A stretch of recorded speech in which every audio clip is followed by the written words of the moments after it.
No, no, like I had it was before, and then people said they couldn't hear me, so I'm like, was Yeah, it doesn't make sense when it says that. Let's try that's again. weird. All right. So hopefully we're back live again, and I don't,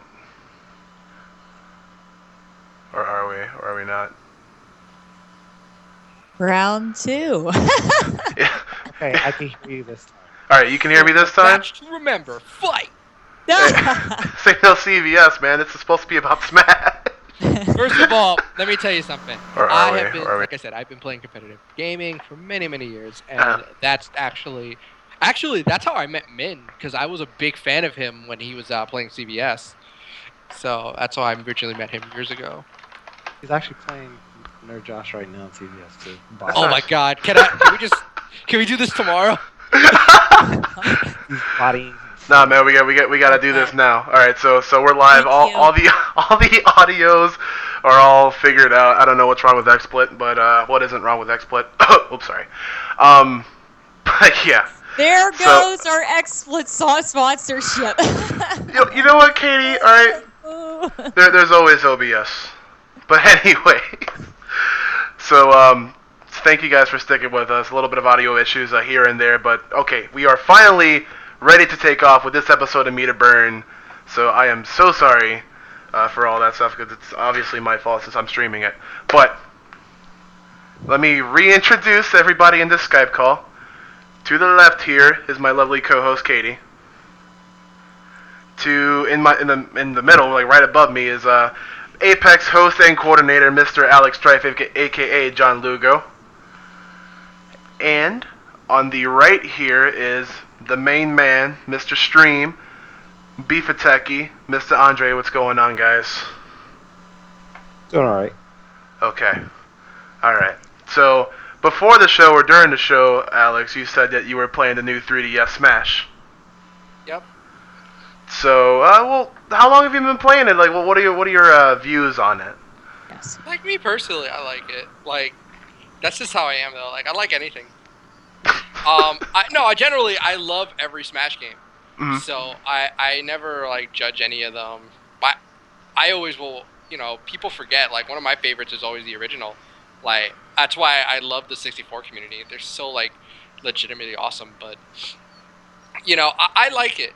Obviously the controls are not ideal Right. because it's on a 3DS. But I think they did a good job. Like just doing what they can with it.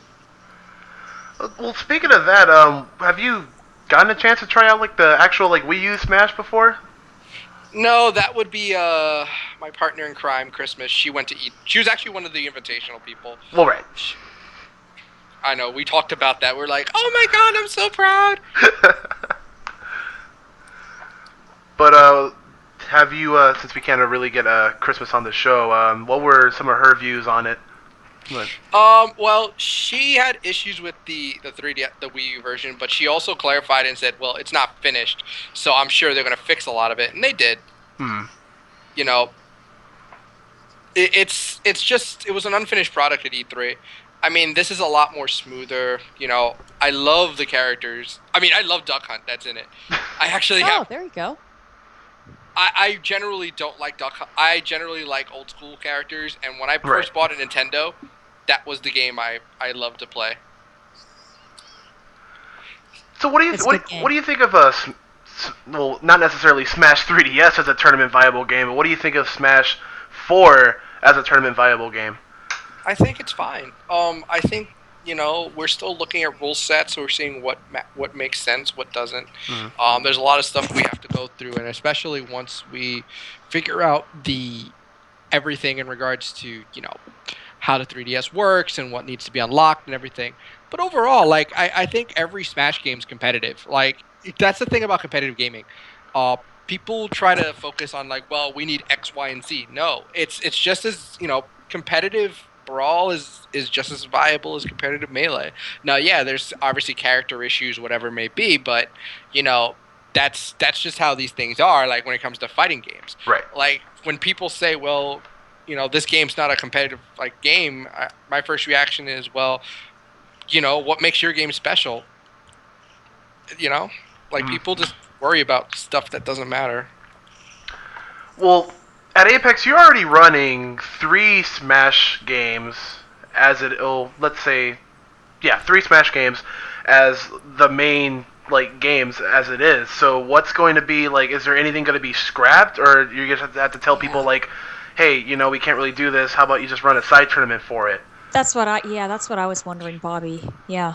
All And then Smash what games do you will be there. consider the main attraction then? I mean, is one going to have a higher, pot than the others? I mean, what are you going to start focusing on?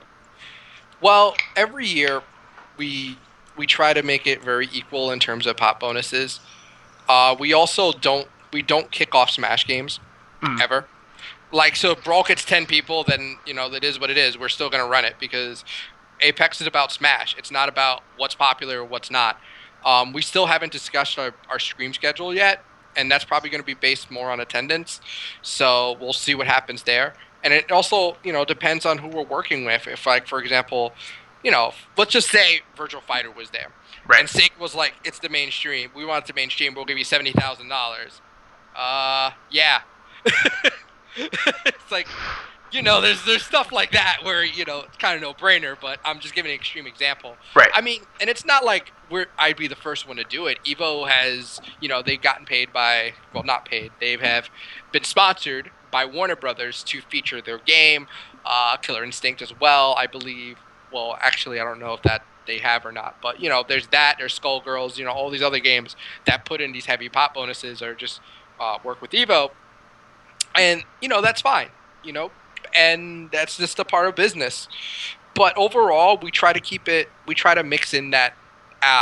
We like. I grew up in the professional atmosphere Mhm. because I worked for Samsung and the World Cyber Games. So I'm used to professional commentary, professional presentation. That's what I feel, and that's what I want to make myself separate. Not in a bad way, but that's how I want to present myself. So, short answer, every game's competitive to me. Every game's competitive. All Smash games are the main games at Apex, which is why it makes Apex the sort of Evo of Smash. Right. Yeah, but I'll add that, Street Fighter has, like, I love Street Fighter, Mhm. and I love fighting games, so that's why they're there, as well as we have competitive Pokemon. But I will say one of my favorite moments was watching Sanford. Well, actually, this is a funny story. So I'm gonna actually quit my game to tell you this story. And this has to do with Big E. And Andre knows the story I'm gonna tell. So I'm Sanford. I love Sanford. That guy, I've always talked to him. He's one of the nicest people I met. So he's in uh, grand finals against Ricky at Apex, and then people were taking side bets. Mhm. So Eric's like, "Yo, dog, come on, man. We got, you know what I'm saying?" I love Eric. I just want to make it very clear. I love Eric. I'm just telling the story for funny. But he's like, "Yo, I got Ricky." And I said, "Yo, I got Sam for free." It just came out of my mouth. He looked at me like, "What? You want to get Sanford?" I'm like, "Yeah, Sanford." And he's like, "Dog, what are you doing?" I'm like, "Yo, he's the effing king." And I got hyped. I just yelled out, "He's the effing king." And he was like, "All right," shook hands, bet $20. I bet him friendly. $20 too, because I was like, I'm gonna bet $20 too, because I was confident. In fact, he still owes me that $20 too. I'm not gonna say anything. Oh, I will say that he owes me a drink that's worth $20. I'm just saying, nah, I don't really care. It's like I just did it for the I don't principle, care either. and I think he did get me the money. I don't remember, but I won money. Like Sanford won, and I looked at him and said, "He's the king." And I got. But that was one of my favorite moments, watching Sanford do that run back. He put on a great show. People were excited. And, he had a very touching moment because Nelson just passed away recently. So they had a nice picture of all of them, with Nelson's picture. And, that's what Apex is. It's the height of everything. It's like the Mhm. peak. And I always try to show my philosophy in it. And I'm sorry for rambling. Don't worry about it. Every event or every tournament host, they have biases. Not in a bad way. Evo, they focus on the competitive fighting game, Street Fighter, especially that's where they grew up on. Mhm. Obviously, I'm known for Smash, but I try not to. I try to treat everybody equally. I've seen hosts where they would say, well, F this game, and they just put them in a corner. I don't believe in that. I believe that every game, every person who comes to my event is special. They took the time to come to this event. They took the time to enter, or they just took the time to spectate. And those people are just as precious as everybody who comes in here and says, I'm the best Smash player, I'm the best, in Street Fighter. And there's stories where, Justin Wong entered Smash 64 at Apex. And he made a kid quit because he was afraid of him. Really? Yes. I had a bet with Justin. I bet him $20. I said, Justin, you're not going to beat anybody in 64. That's like the super turbo of freaking Smash. You're not going to win. He's like, all right, bet $20. I said, okay. So he starts training. And so what happens is 64 comes in, loses his first match. He's on stream. Very funny. Like, he tries, you know what I mean? But these guys have been playing hardcore, like, every day. So he comes to me and he's like, I lost my first match. I'm like, good. So you're going to give me those $20 now, or you're going to give it to me later? And he's like, I got this. I'm like, all right, Justin. A friend comes over to me. He's like, oh, Justin won a match. And I'm like, what? He's like, yeah, how did he? And I'm like, Justin, here's your $20. He's like, no, I can't give it to you. He's like, why? Because the guy forfeit because he heard my name. I was like, what? So I find this out. I go to my 64 TO and I said, did somebody really forfeit because Justin Wong was going to play him? He's like, yeah. So I said, give me that man's name. We're going to blow him up on Smashboards. I swear, every time I see that kid, because, the name was just that special. So it was just hilarious. And I really, but the community was kind of like, they're just ribbing him. It wasn't like bad. But he was kind of upset because he forfeit. He shouldn't have. Is he a regular at Apex, or is he like a top 64 player or something? He's not a top. No, he's not a top 64 player. He wouldn't have cared.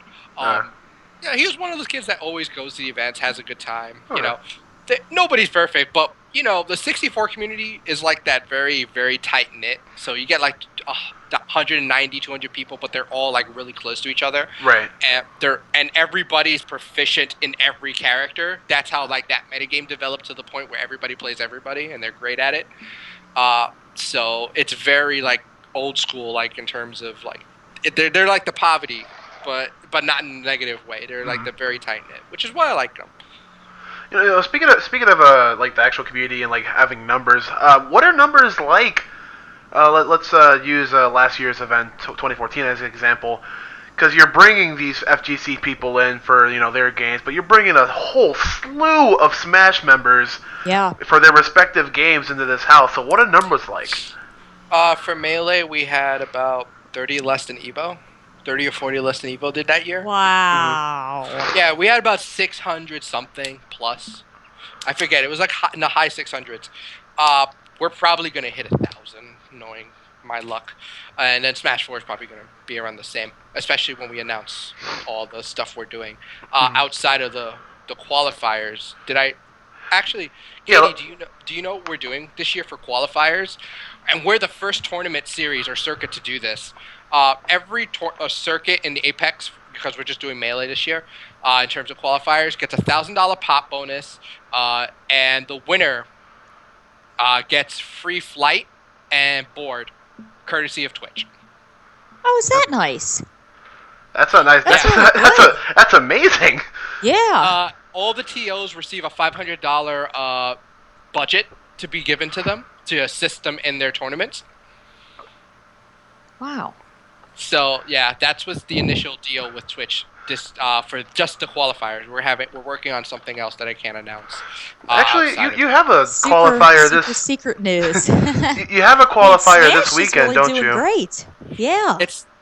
The stuff for what we're doing for Apex this year is going to be, in terms of what Twitch is doing, it's going to be something I'll tell you off stream, but it's really good. And we have a lot of big sponsors lined up. We actually just signed a big deal with Astro Gaming, so they're going to be providing a lot of headsets for us. Nice. So we're also working with a couple of other sponsors. Again, I'll tell you off words because I can't announce anything yet. Right, Stu, you want to keep building the suspense here. Well, That's great. the one thing I do like to take pride in is every Apex we just get more and more sponsors, more and more partners. And, obviously, what I like to do is I like to work with Screw Attack. Screw Attack's a really bunch of great guys and they make really good content. I love their content every year. And they love coming to these events. So I get them to come out. OC Remix, of course, they make us an album every year since I started working with them, and the albums are very highly acclaimed. So I really enjoy those. And then you have all the stuff that most conventions do, because I used to I love anime conventions, I love gaming conventions, I love artist alleys, I love dealer roofs, I love vendors, not just for them to make money. I don't care about that. I want people to be able to, after a tournament match, be able just to walk around and enjoy Yeah. themselves rather than sit there and go, when's my next match, when's my next match. And a lot of people will say, well, that's all I'm here for. And I'm like, well, you're here because you're hardcore. I'm focused on both, which is a lot of things that me and Jabali have.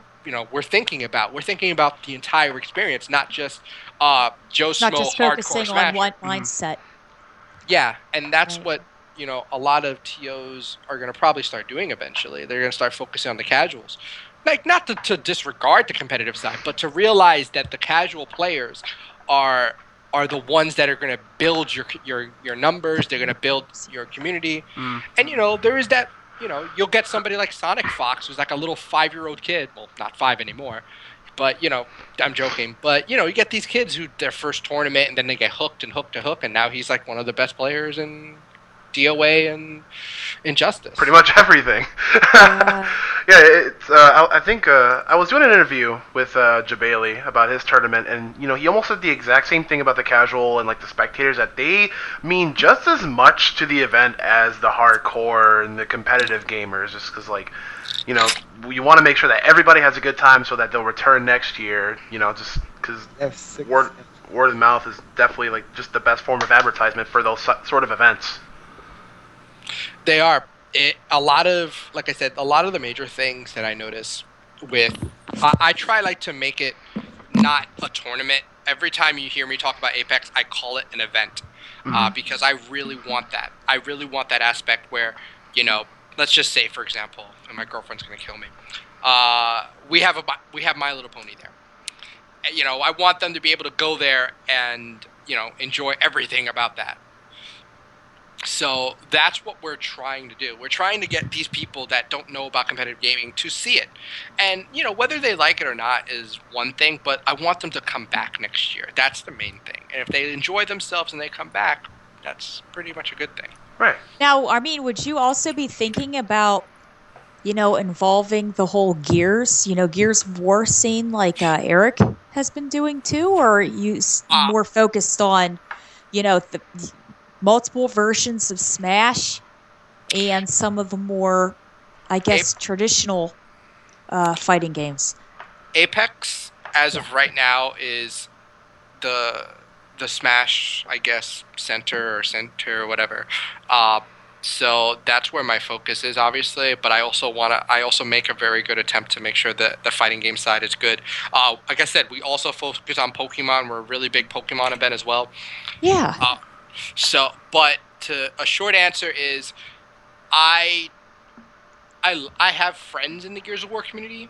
I am very cool with a couple of friends. My friend Michael Murray's I've known him for many years, since Godfrag before it was bought up by MLG, and we both did Gears of War events together in terms of like content for MLG. We did writing, but as of right now, we're not going to do that. That's something we're looking towards down the road, to add other games. But as you add those types of games, you have to consider what happens if somebody wants to enter Smash and Gears of War. Right.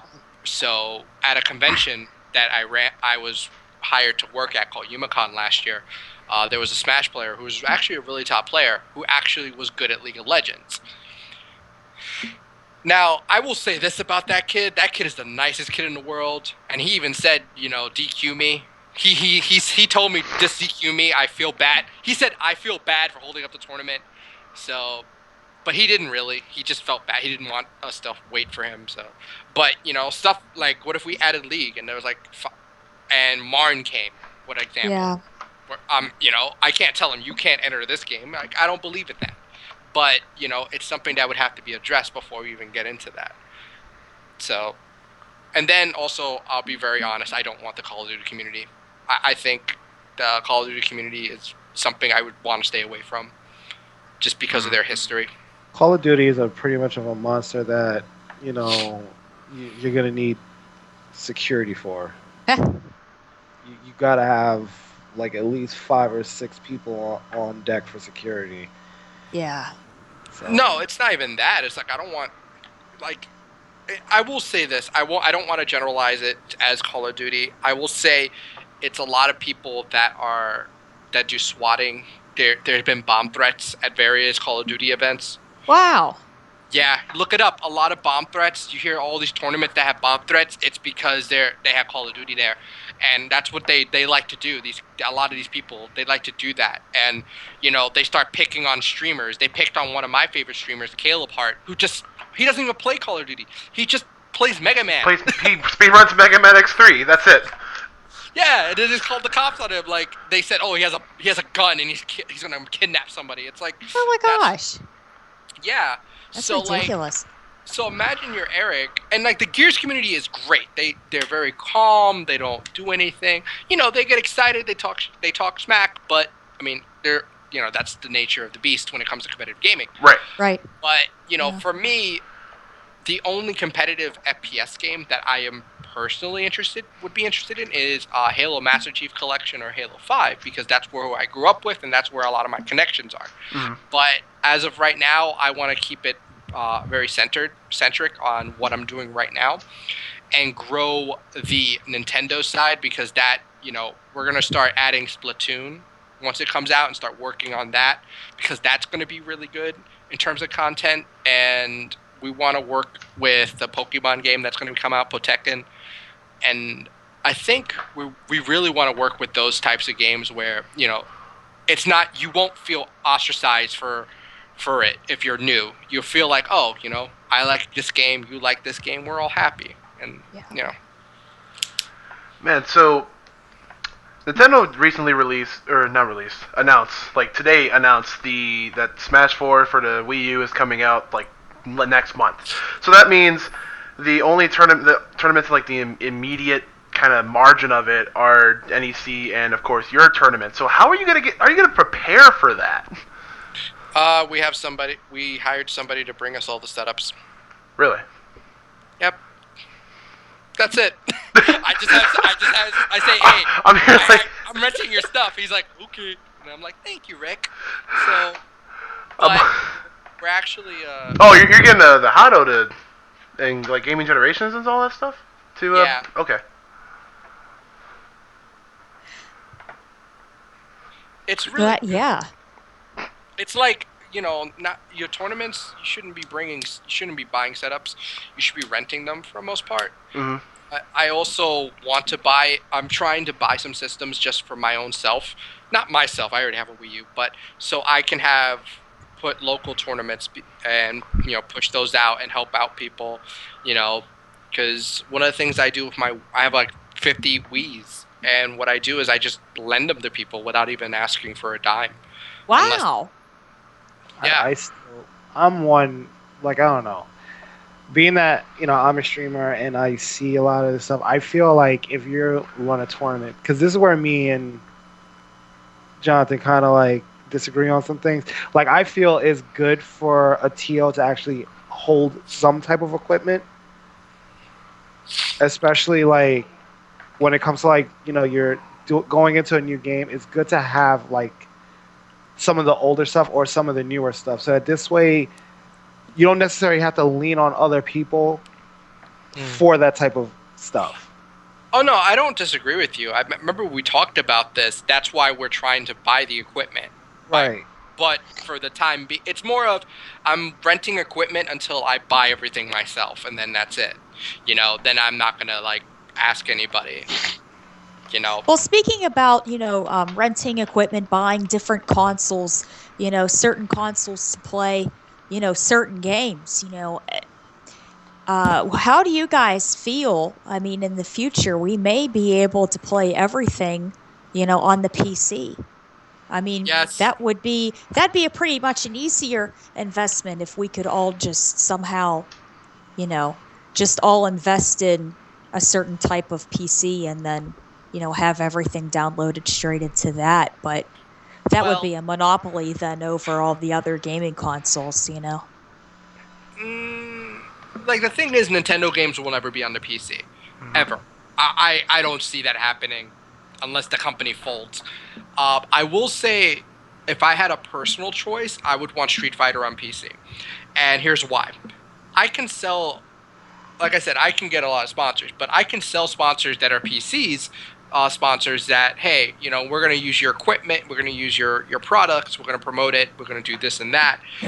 So we can just get like stuff and rent it or whatever the case may be, or have them sent. But I do think that PCs are a lot better.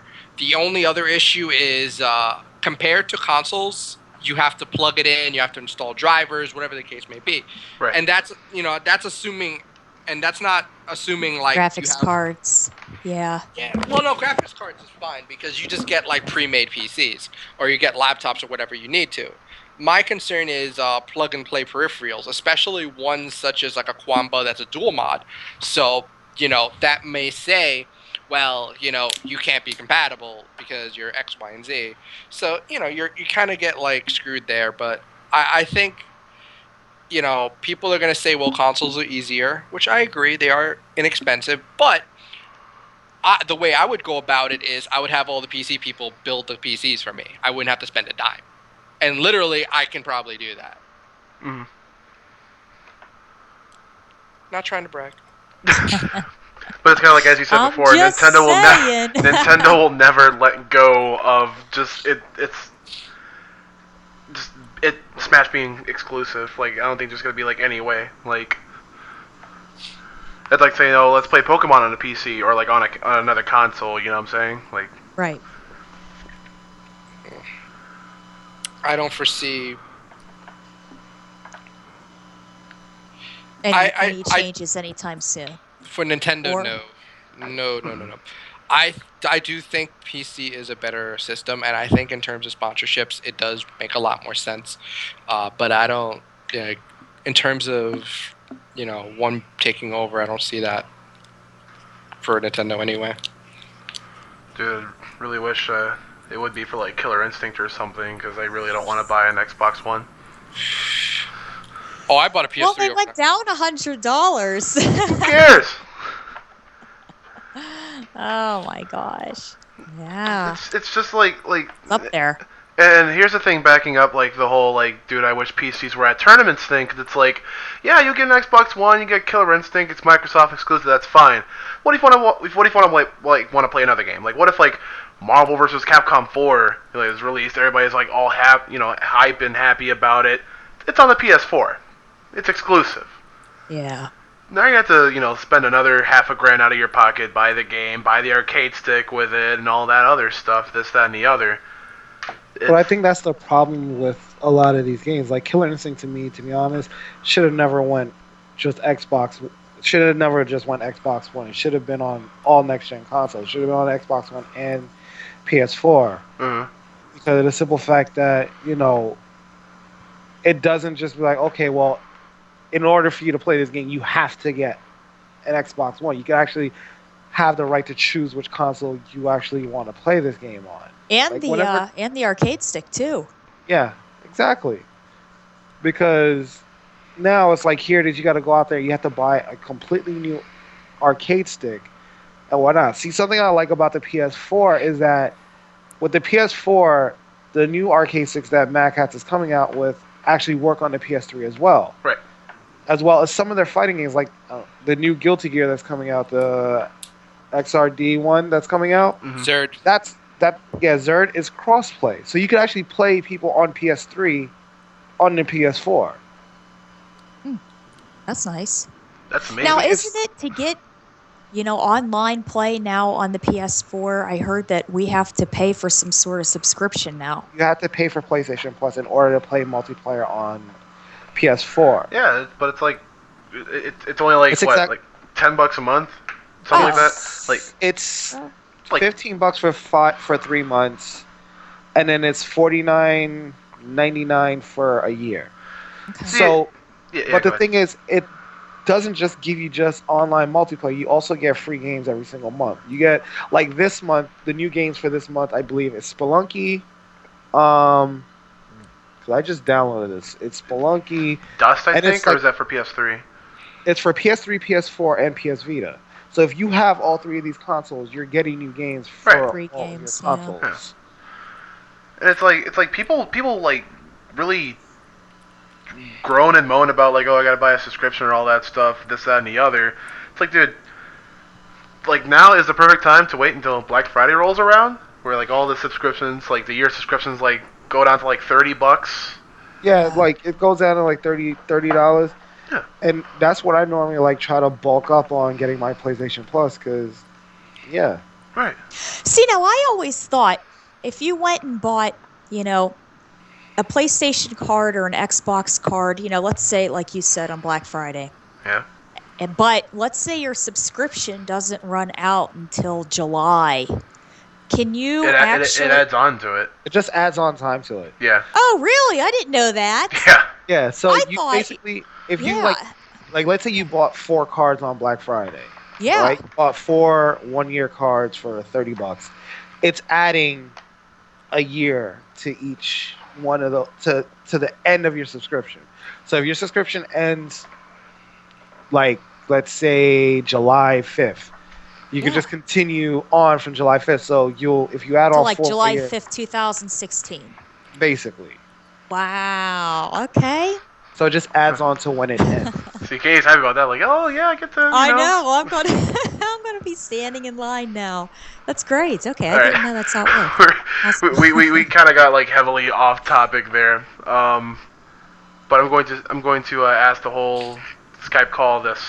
Who is your favorite Smasher and why? Player? Player. Player. And we'll confine it to melee since there's a whole bunch of. I have to say Christmas. Cool. I have to say Christmas. That's an obligation. Just she won't see this podcast. Don't worry Yeah, about she's it. watching. I know she is. Oh, she's wrong. Is she? Christmas is the best smasher. If you're talking about in terms, I want to include all Smash because that's Sure. Yeah. You know, This go ahead. person is. See, I will say my favorite commentator is D1 because he is my best friend and I think he's the most talented. I will say my favorite Smasher in terms of games is Zero. Because I feel that he's just a great role model. He works really hard. He's very lovable. He's a good guy, And he's really technical with his play. Yeah, he's very smart too. He's very safe to play, and I like that. If you're talking about, who gets me the most excited, it would be Hacks because I've known that kid since he was 5. No, actually, I've known him since he was 11. He was pretty short for a little kid. Now he's like taller than me, which is scary. I have to agree. Hacks is pretty much really good. Yeah, when he played Falcon, that's what I loved him the most. Because his Falcon was the best Falcon in the world. Then he went to Fox, and now he's really good too with that. Mm-hmm. I remember Zenith, he almost beat Mewtwo King, and we all wanted him to. What about you, Katie? I mean, are you like kind of versed in the Smash scene at all, or you got nothing? I mean, to be honest, we have a pretty good amount of guys that come to my local scene that play Smash, and I've watched them play, but I've always been too nervous to actually try because everyone is so good. And then I think, oh my gosh, I literally don't know what any of the buttons do. I'm afraid because, they're all practicing. I don't really want to get in the way. So, That's I don't. you shouldn't feel afraid because one of the things I like about Smash is they really generally want to help you, and they're nice people. Like they're not gonna bite. I mean, unless they're dogs, then I can't really, Yeah. help with that. Well, I mean, one Smasher is a fruit, so I mean, like, I'm sorry, that was a mango joke. That went terribly wrong. Oh.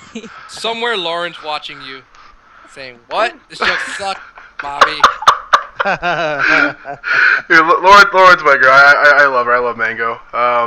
It just recently came back from the Big House 4, which was actually pretty big. I actually didn't know it was going on until like people were actually getting like really hyped about it. That's why I seen like the really smart zero play, the upsets like Armada being knocked out of Project Melee not even making top 8 or something like there's a lot of hypeness going on in Melee, and people are just not really focusing their attention on it for some reason.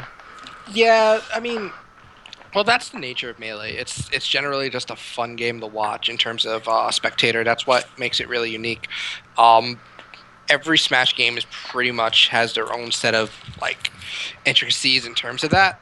Mm. Like, for example, Brawl's a more slow-paced Street Fighter style where it's a lot of spacing, a lot of safe moves.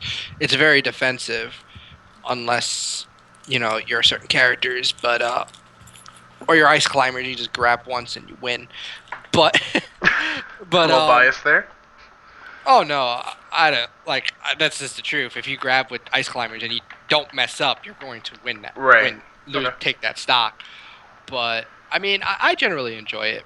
I like 64 is a lot more like a traditional fighting game in terms of it has zero to death combos, it has optimized combos. So if you watch 64 and you see how people play, you're gonna be like, wow, this reminds me of a traditional fighting game.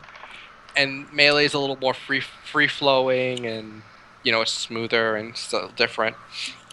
Like every game is pretty unique. That's nice. Oh, where do you put Smash 4 in that that sort of spectrum now? Don't know. I mean, It's like, still too new. They're probably working out a and lot you of know what? bugs I don't still. expect like everybody to know, but like everybody's initial thoughts at least counts for something. Like, Don't know. if you don't Too know, early. Too early Plead the to tell. fifth. 5, 1, 2, 3, 5. Well, what would you think the best game for someone that hasn't played Smash yet? So if I wanted to get involved in all of this, I mean, which game should I look into getting involved in first? I mean, what would you suggest for someone that's never done anything like this before? Whatever character you like, just see where they are, what game they're in, and go from there. Like, for example, my favorite character is Sonic, so I'm gonna play Brawl and Smash 4. But I love Marth, so I'll play Melee too. I suggest just play them all, learn, like, just watch them all, see which one looks fun to you. Because if I tell you go play Melee, it's the best. Oh my god, documentary was the best. Like, that's stupid. Yeah. Yeah, but you just my philosophy is you just see which one you're interested in, which one you think would be worth it to you, and you from there. That's really what you should do. Like if you have a bunch of kids, for example, that you always see that come and play Melee all the time, just say, hey, can you teach me Melee?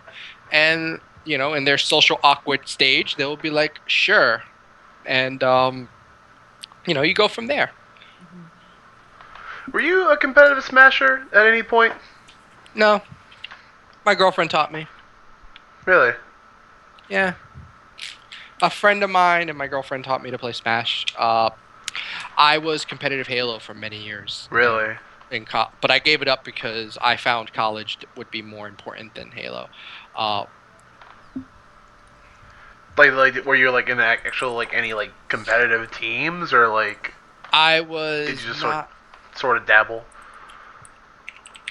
I was on some teams, but it was more towards Halo 1, early Halo 2. But I wouldn't say I was the best. I would say top 64, 48, like at my peak. And then what happened was I just got really angry because I lost a lot of money and I smashed my controller in two. And and it wasn't like an S controller. It was the Duke. So those became that really Halo. rare.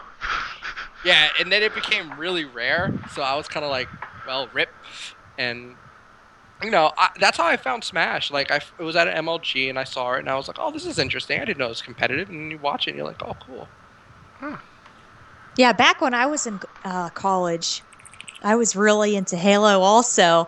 And it was when Halo 2 came out, and we used to take our systems and put the drop down screens in some of the classrooms and hook the systems up to the Ethernet. And then we would play, on these humongous drop downs, some of the people, on the campus.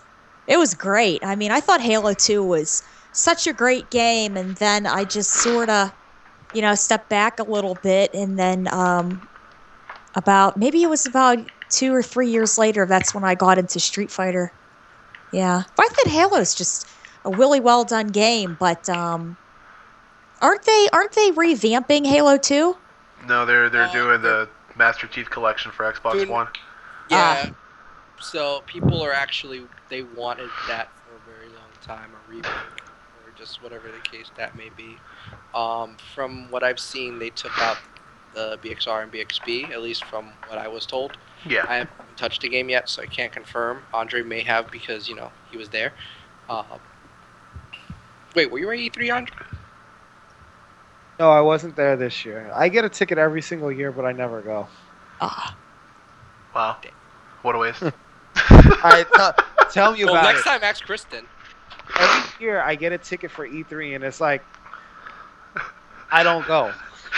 He's just like, oh, another ticket for E3, and just kind of like tosses it in the trash. Like, I'm not going. Like I feel like Sometimes it's hard to call off work and everything. it's difficult. It's like Well, Yeah. every single how much time in like, advance do you get them? no, the thing is like they email me. So like let's say E3's in like June every year, right? Mm-hmm. It's in like March or April or something like that, right? Like around January, they'll be like, here's your ticket. And I'm like, okay. But then it's like it'll be to the back of my mind because I'm either doing Apex, it's like NEC Apex, Winter Brawl, and then other tournaments in between that I'm so Yeah. focused on that I forget about E3. So it's like I can't just be like, okay, well, You I'm can't not doing. just drop everything. Yeah, Yeah, because exactly. that's your busy season.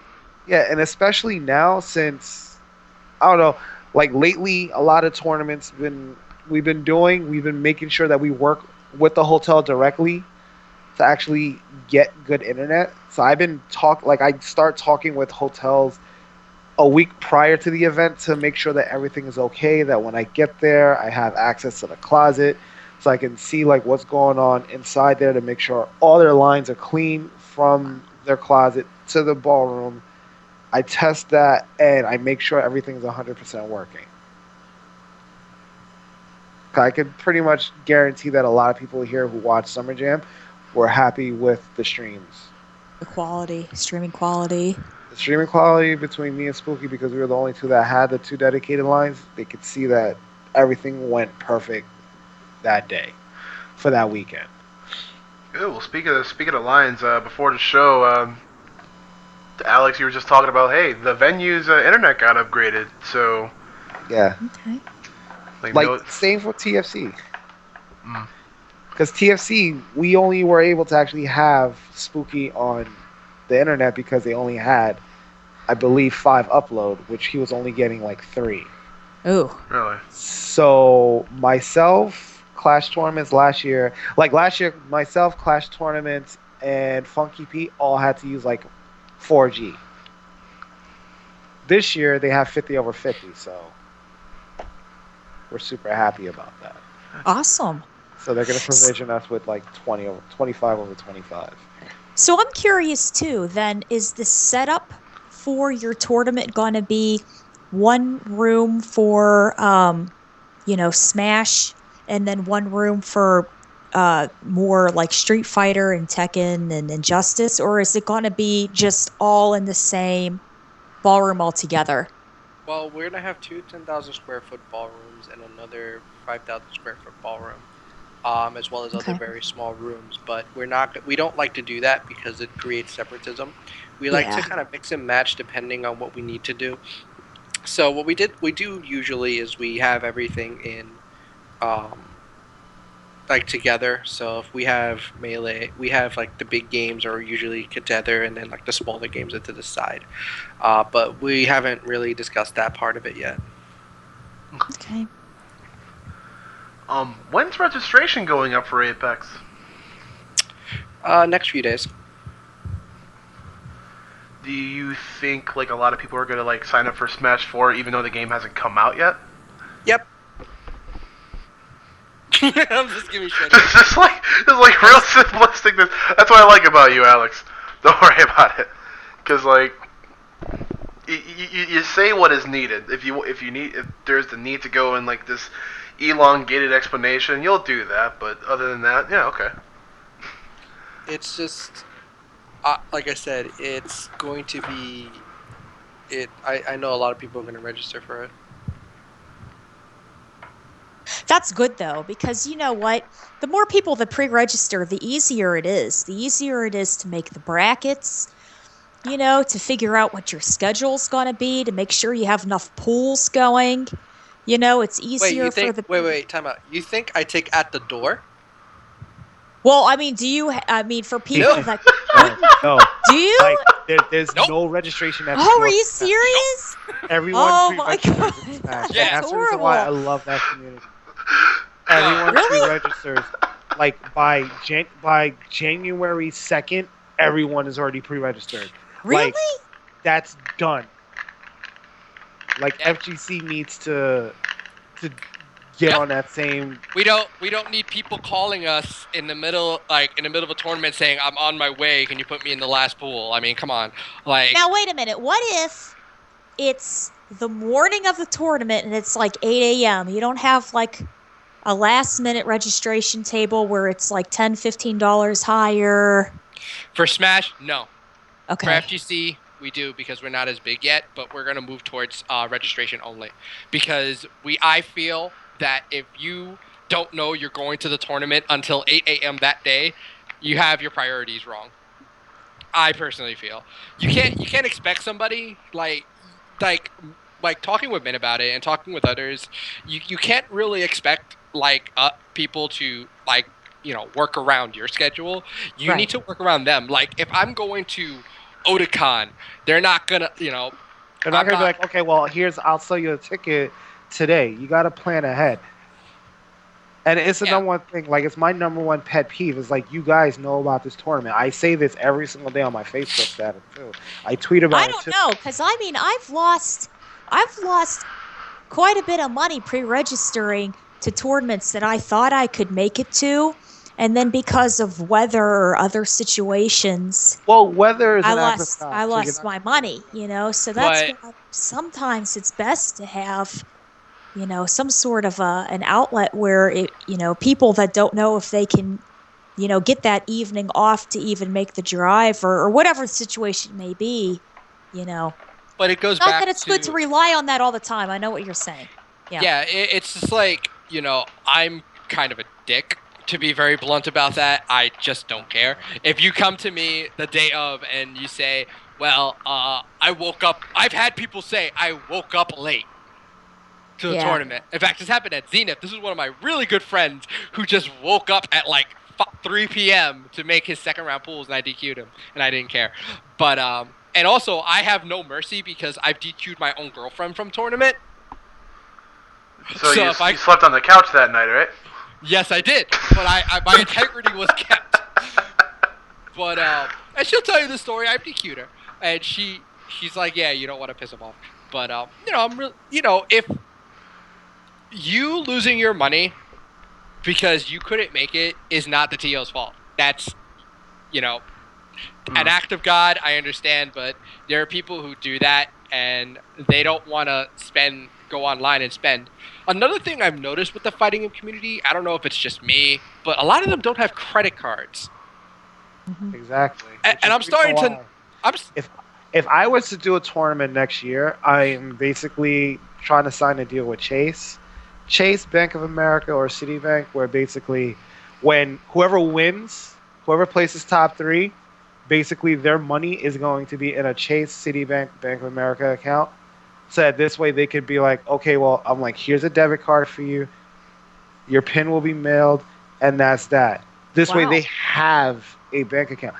This is what need. Like, I feel like something like this needs to happen. So that this way, it helps grow the community up in age. Because instead of like, okay, well, here's money and whatnot. Like, we gotta like start getting a lot of these players a little bit more mature, so that this way they can actually have things properly. Because a lot of these guys, like Alex is saying, most of them don't have credit cards. Most of them don't have debit cards. Most of them don't have a bank account.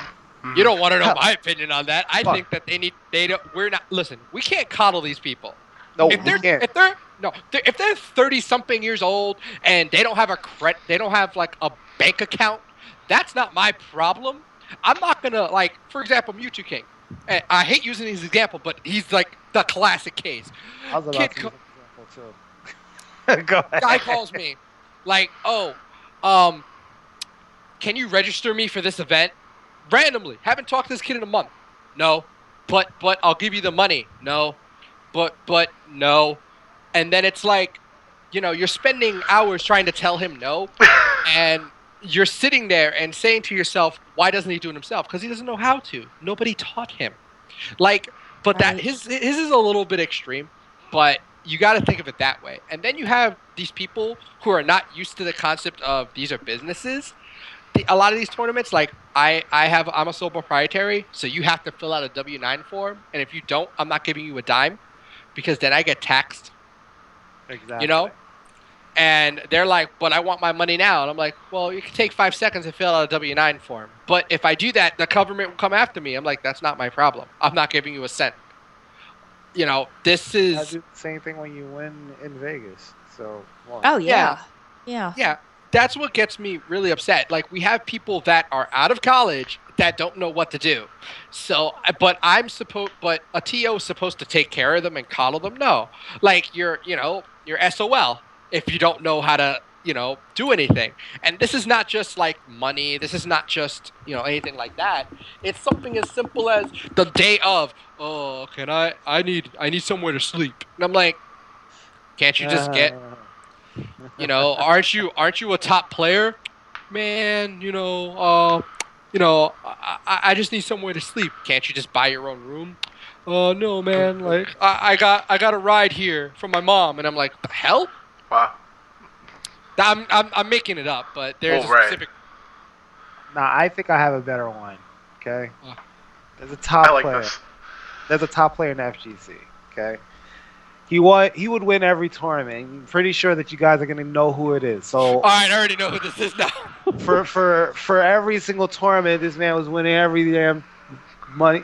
He would come home with money and money, money, money, money. He would keep this money in his room. All right? Yes. So I'm sitting here and I'm like, yo, what are you doing with that? Oh, I'm saving it. I was like, don't you think it would be better to just put it in a bank account? What do you mean? I'm like, What do dude, you- just put it in a fucking bank account. It makes life easier if you just take your money, put it in the bank account. Done. Like, and I'm about to really go in, but let me just hold back because All right, this is it. no, Listen, you know what? Bobby's Gloves not are off. He's Bobby- not a mobster. He's not my boy. Bobby, He's not a going in. mobster from Jersey. He's not on blast. Wait. Can I? Before have you to go say in, before you go in. Do your All disclaimer. right. So, the thoughts and views of Bifuteki, aka not Mr. Andre, does not necessarily reflect the views of Katie Cujo, Jonathan Lugo, or Bobby Wesley Cruz. Okay, continue.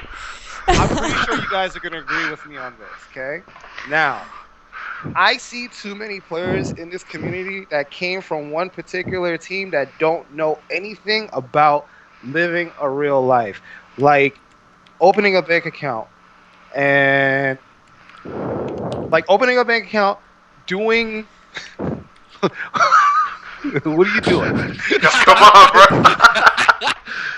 Like opening a bank account, being able to sit there and talk to actual people, being able to actually conduct themselves in a job interview, getting a high school diploma, getting a college degree, or anything like this. You say that you're a development company, but you don't do I'm done. anything. Oh.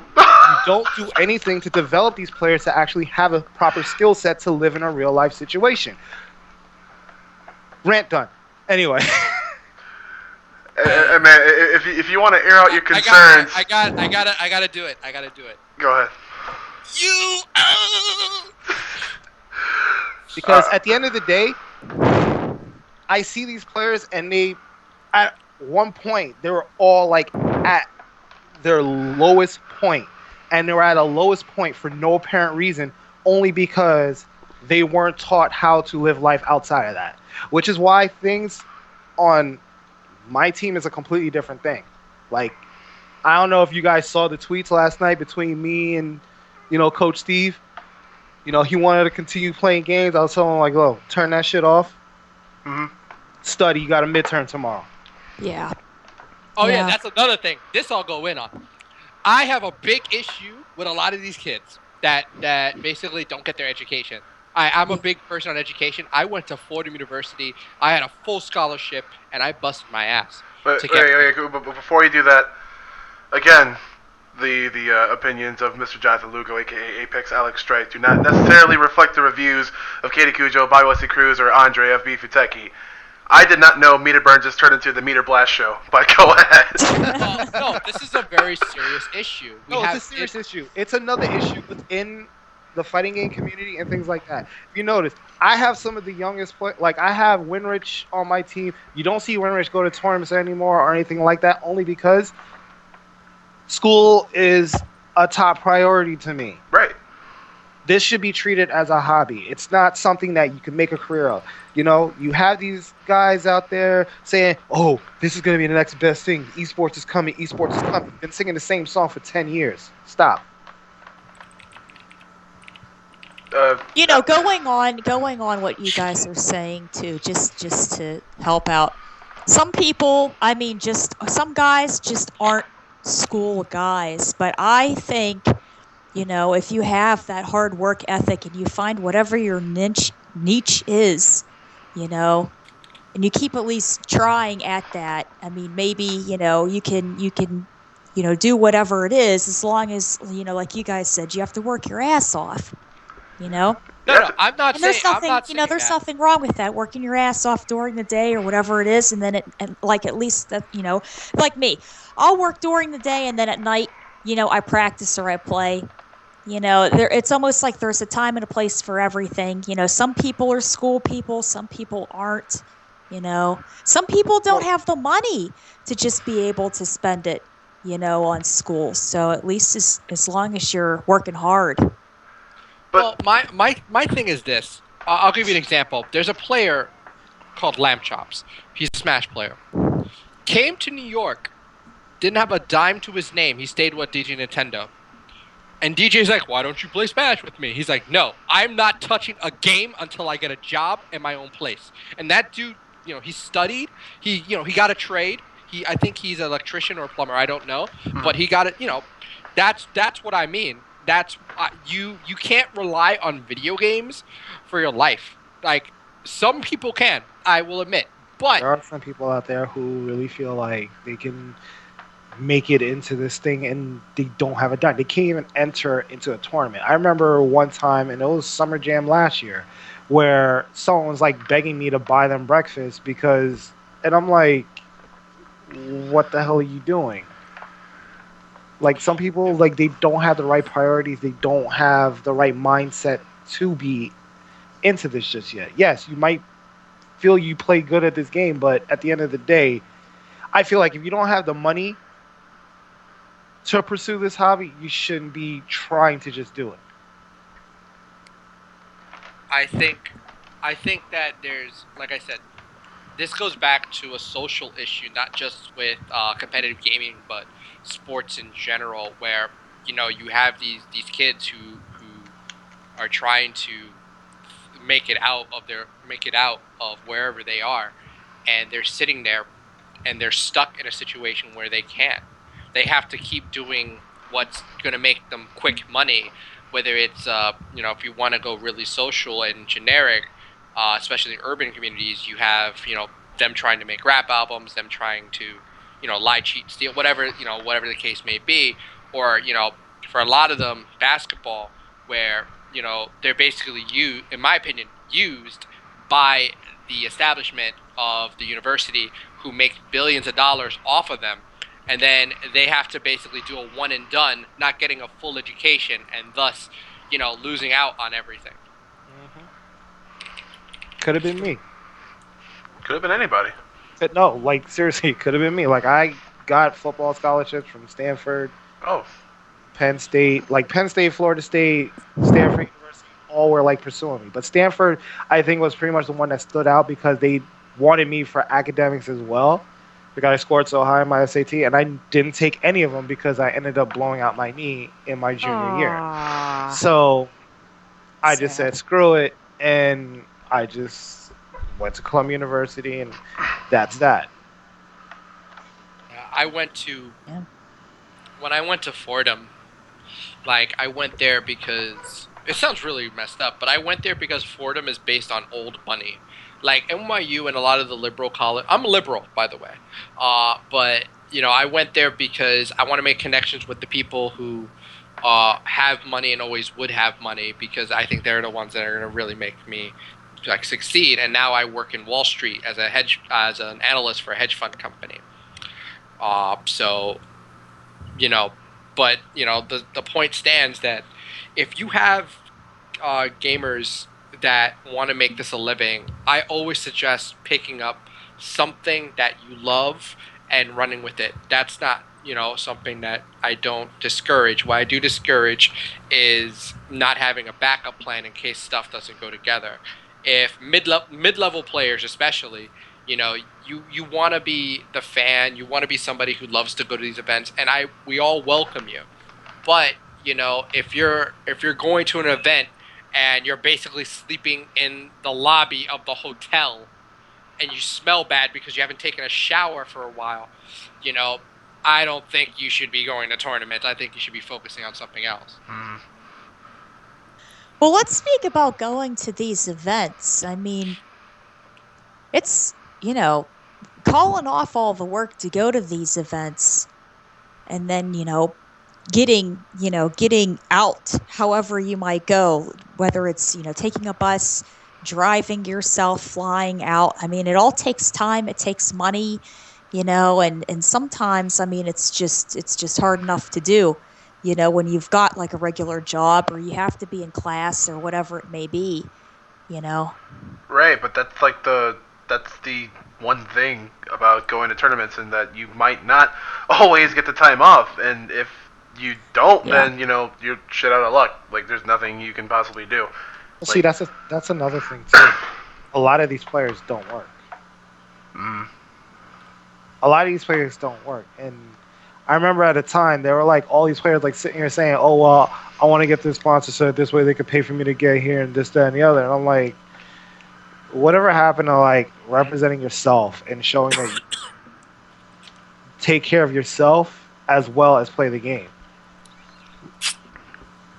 Yeah, that's what a lot of sponsorships or potential sponsorships are looking for. It's not like your ability to play good, that's fine, but that just doesn't quite cut it when. Like it just because you can do all of these combos and beat players in record times and stuff like that is great. Like a team will look at you, but the thing is they like to look at your like out of tournament experience. Like Exactly. how do you handle your real life situations? And that's something that a lot of these players don't seem to understand, is that a lot of sponsors look at that more than when you're playing games. So like whenever like EG, I'm not even gonna bring up like stuff like that, but there's a lot of teams out there that's looking for players, but they look for players like on the game as well as off the game, like their skill set. Mm-hmm. Exactly. You just kind of like hit the nail on the head there, because it's like, again, you can do all these fancy combos. You can like make your way out of pulls and all that stuff, but like if you're not presentable, if you have like this really scummy attitude, then it's like if you're not like that social or friendly or whatever, then like what does the sponsorship have to do with you? Like I could just get like Barmada, I don't know, just a random name, and just like, hey, he is a really sociable, he's really, humble, really nice, and he's even really skilled. You're gonna look at a lot of people that are like more skilled than you in that asset. Like you have to do something or share a unique trait that makes you stand out amongst like all the other kids out there. Well, the thing too, I mean, when you are sponsored, what you are is a part of that brand, okay? And essentially, I mean, how I'm thinking of it is that if you're a part of that brand, that means you're representing that brand, Right. and they're going to want you to promote whatever it is that you're wearing. Right. Okay, So so if it's Tide dishwashing soap, I'm going to be like, hey, man, I won this game and my shirt's still smelling pretty fresh. Like well, you got to try to also help promote what the heck it is that, you know, is promoting you. yeah, like when it all comes down to it, it's just like you can't just be doing that for you. If you're sitting around there just thinking like, man, I wish I can get sponsored so I can get all this, cool swag, and get nothing in return, then people aren't going to give you a second glance. Hell, not even Yeah. a first. Like, if you think you're going to walk up to a stage wearing a Razor like shirt and then you go on a Mad Cat stick or something, then you're just kind of like dead wrong. But like, yeah, it's just I don't know. That subject is like a lot weird. The worst type of sponsors, well, I won't say the worst types. I will say that I really think that a lot of the problems in like competitive gaming is they just want like quick answers to things, and that's just not how life works. Life works by working very hard and being very dedicated. It doesn't work by just sitting here and just expecting things to happen. Exactly. I didn't get. I've had people ask me to help them with sponsors, and then when I give them just an email and say, "Hey, contact them," they say, "No, that's not good enough." And I said, "What do you want me to do? Get you the sponsors?" Like, "Yes, I want you to have them give us money." Wow. And my reaction's like, hello? Oh God, I'm doing it just like her. Um, but they asked me to do things for them, and that's not how it works. I worked my tail off for sponsors.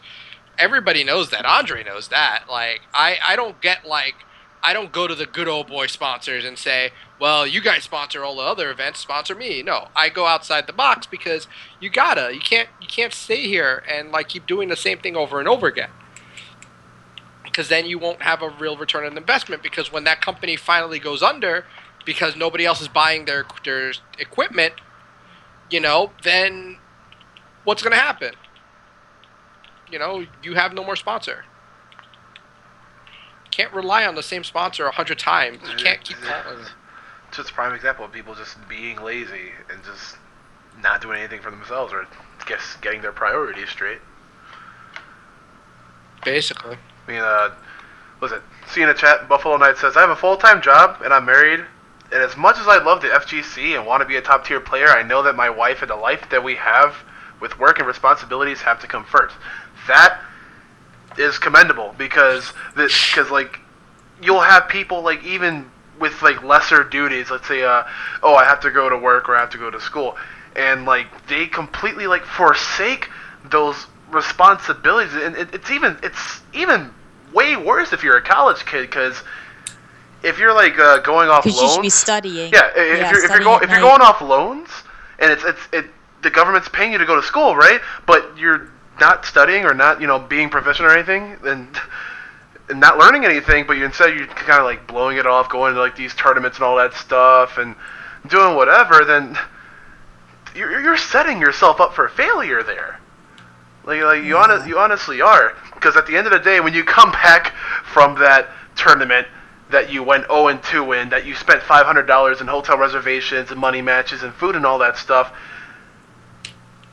it's the end of the semester for school, and you have to pay these loans back. Yeah. You've done completely nothing with the time that the government has given you to go and say, to go and actually, work and study and, make something of yourself instead of, just blowing it off and going to these like tournaments. Like these people just do not have their priorities straight.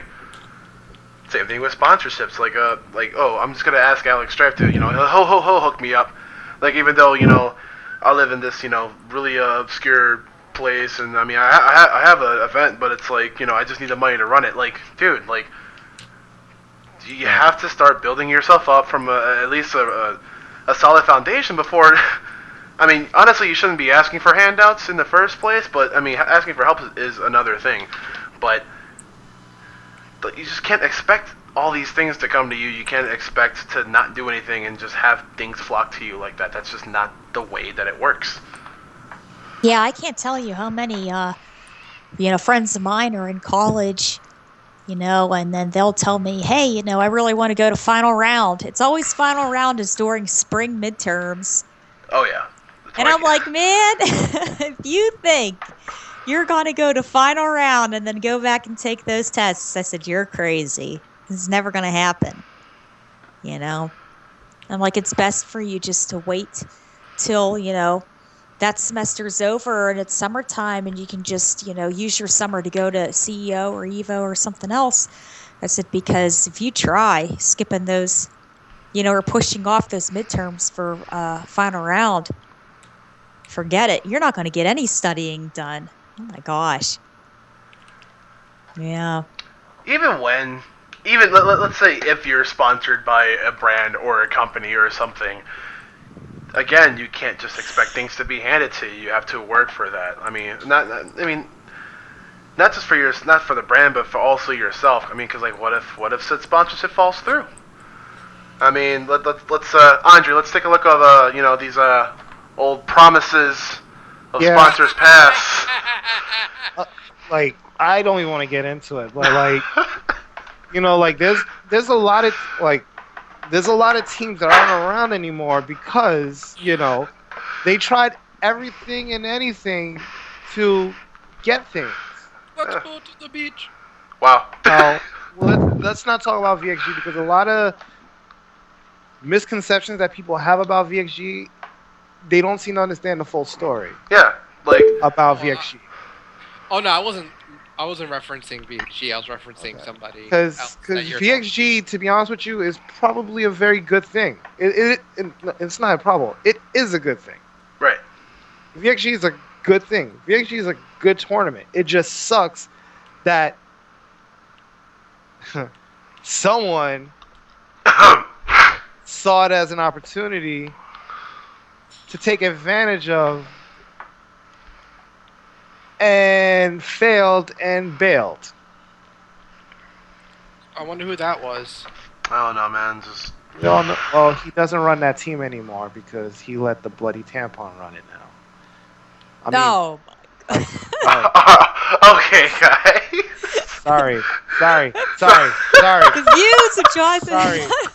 That came out It does wrong. not I didn't mean necessarily that. represent.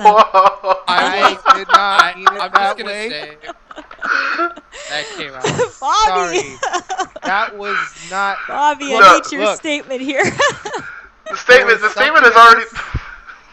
There was something else going on, and sorry. He went to the convenience store. He just kind of like saw them there, and look. No, because there's some nasty stuff someone just showed me on Facebook, and it was a bloody tampon. Oh, I want to hear it. Yeah. Sorry. Okay. Sorry. I'm sorry. I meant to say blood red. As D1 was saying. Anyways, back to the match. Yeah. Anyways, back to the match. I mean, like. Yo, D1 does that so well. It's like if you are really bad at commentary, he basically carries you. Like one time, somebody said something really awkward. He just looked at him and said, "Well, back to the match." And he just came out of nowhere. And like D1 just he walked away. He's like, I can't believe I had to deal with that. Like, because D1's like super uber professional. I love him for it. Oh yeah. I've known him for so many years. Like he's like he is my best friend. So. Good man. And of course, he's going to be returning for a commentary at Apex 2015. So be on the lookout. Yeah, he's top for that. 8. I mean, come on, let's be honest here. Yeah. Well, wait. So do you have like other commentators for like pools or something? Oh no, like you can ask Andre. Yeah, they rotate. Okay. Oh, okay. We They have a like very to rotate, so they like to get a bunch of people who kind of can work well intertwined with each other. Mhm. So, and I think we've already started talking about some of the commentators that we would like to have for Apex 2015. So we're just waiting for them to confirm and say, hey, yes, we're willing to do it and stuff like that. Right. And a lot of these commentators, they're very good. They're very good at what they do, and they're focused on the task at hand. We don't want people to stray and start talking about what they had for dinner last night that's upsetting their stomach this morning. We don't need that kind of stuff during the match. I'm laughing because of the conversation we had at the Skype call last week. That was. Yeah.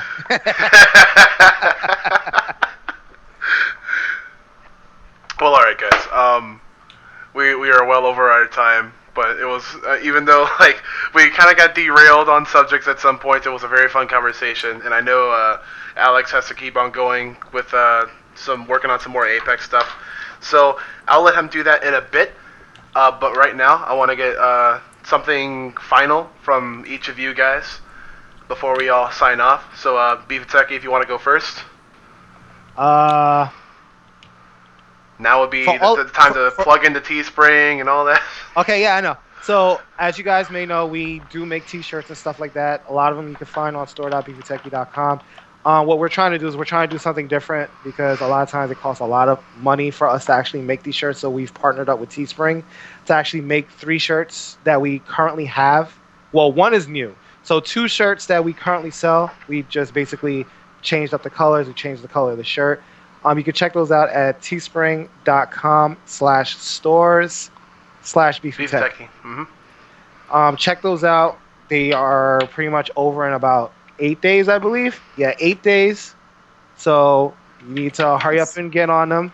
We have the Happy Birthday. We have the El Fuerte with the Mexican flag colors. And then we have our new shirt, which is the Geef smelling flowers. Aw. And they're all printed on American Apparel shirts. You could also get the sweatshirt as well. So if you want a sweatshirt instead of the t-shirt, you could actually do that. Now, I actually like using Teespring because a lot of their shirts come out great, and if you don't like it the first time, they'll actually make it again and send it out for free. Yeah. I just pulled up the Teespring, showed everybody the shirts and all that stuff. I don't know why, but I'm attached to the Zangief with the flowers. Yeah, the It Geef is. one is Like- like, Sure. it's the newest one, and we love it because the thing is, like, we could do so many things with that particular Geef. So we're like trying to think of different ways that we can actually utilize that design that we have. Also, check out the stream for TFC starting Friday at 4:00 p.m. Should be great. That's right. Watch all the streams. Use TFC is this weekend. multi Twitch and watch all of the streams.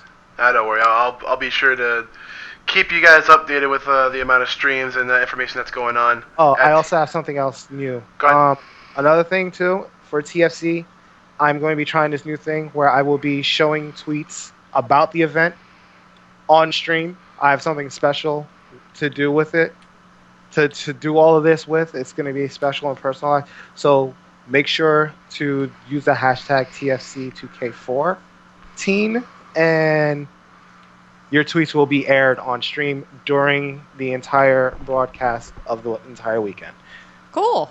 That's gonna be really exciting. Yeah. New feature to look forward to, especially baby steps, but still progress forward to becoming It's progress. It's progress. to Trust become me, a top level esports production. by Apex 2015. Trust me, there's going to be another aspect that's going to be added. I have something that I've been working with Jonathan. I haven't really told him much, but he knows that I'm going to be doing something really big. Just know it's going to be live and esports like. Great, really great news, really great methods of innovation, especially towards Apex 2015. So speaking of Apex, shifted over to Alex Strife here. You got any final words to say, bro? Yeah, Apex 2015 will be January 30th to February 2nd at the Clarion Hotel in Secaucus. You can take a look at apex-series.com for any information. And also, this weekend we will have part of our Apex World Circuit. Winners will receive a not all expense paid, a room and board for Apex 2015, as well as a $1,000 pot bonus that will be included in the pot. So this weekend we'll have Justice 3 streamed by VG Bootcamp, and every event's on our website, apexseries.com. I mean Apex-series, and also follow me on Twitter at Apex_Alex as well as my Team Apex, which is Apex_series, and also follow D1 because he is the best. XD1X, I believe it is. Yes, I'll be plugging in everybody's social media and all that stuff, everything that we mentioned at the description when I upload the archive to YouTube. Probably tomorrow when I get off work. Oh, I forgot. Registration will be up this week, so we will be announcing all of our games for this week, all in one shot. And, as you can see here, we have a lot of qualifiers already ready, and we do points up to the top 24. And the top 16 will be advanced into the main bracket, so they get to skip a day. Oh. Hooray! I don't know if the text is a bit small for you guys to read, but I'm going to read off these World Circuit qualifiers. So we just had Tipped Off 10, that was September 20th, so that was last month. Then we have Justice, which is this weekend. NorCal qualifiers in mid-November. KTAR 11, which I'm really looking forward to. Next month, that's actually the week before Youmacon, I think. And then I'll be at Youmacon. You'll be at Youmacon with me, and then we'll be with the correlation of really nice guys. Oh yeah. Oh shoot! The coalition of rad dudes.